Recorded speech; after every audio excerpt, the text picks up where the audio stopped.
Virus War, a journalistic prediction of 2020 that has become a global truth today.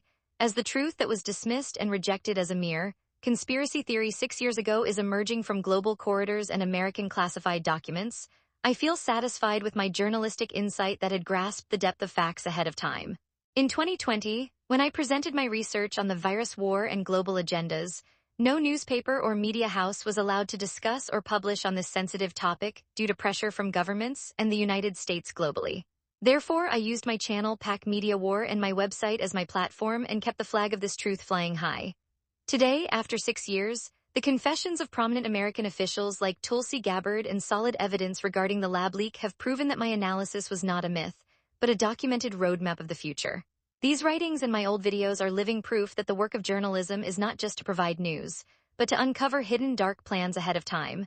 Today, as the world is acknowledging these facts, I am taking my readers back to the important milestones of this journey so they can see how the truth, despite the strictest restrictions, finds its own place by passing through every storm of time. Coronavirus, a research journey and my journalistic prediction Sajida Farhee in 2020, when the world was in the shadow of an unknown fear and attempts were being made to hide information about the coronavirus. I, as a journalist and columnist, fulfilled my responsibility and wrote and made videos openly on this topic. Today, in 2026, when I compare my columns and videos from that time with the documentary facts emerging today, I feel satisfied that my journalistic insight was in the right direction.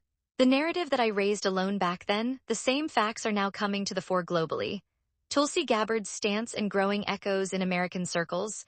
An important development in this journey is the statement by American official Tulsi Gabbard. Tulsi Gabbard is not just a politician, but serves as a lieutenant colonel in the U.S. Army National Guard and has served in Iraq and Kuwait. She was also a member of the U.S. House of Representatives from 2013 to 2021. Recently, she has taken an important revelatory stance that the coronavirus was not natural but man-made in a lab. Targeting Dr. Anthony Fauci and American officials, she said that American funding was provided for gain-of-function research in the Wuhan lab. This admission by an American official with a military background confirms my 6-year-old narrative that secret agendas of global powers were behind this virus. The foundation and key points of my research. The key points I researched in my videos and writings were: 1. The Fort Detrick controversy. I had sensed a deep connection between the mysterious closure of this U.S. Army laboratory in 2019 and the subsequent emergence of the pandemic in Wuhan.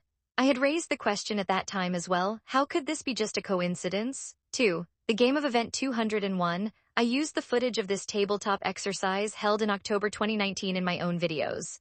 This was not a common exercise, but a scenario of a pandemic that looked exactly like reality. 3. Gain-of-function funding. I highlighted how American institutions, through the NIH and EcoHealth Alliance, were providing funds to the Wuhan Institute of Virology, aiming to research viruses that could prove dangerous to humanity.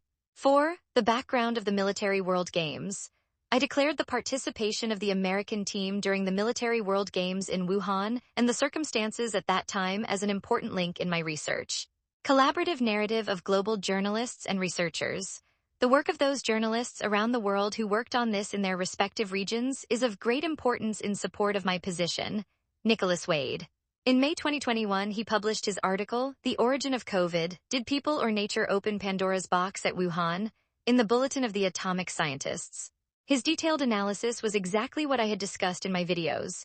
He proved that this virus was not natural but modified in a lab. Paul Thacker. Through his platform, The Disinformation Chronicles, he exposed the emails circulating among American scientists.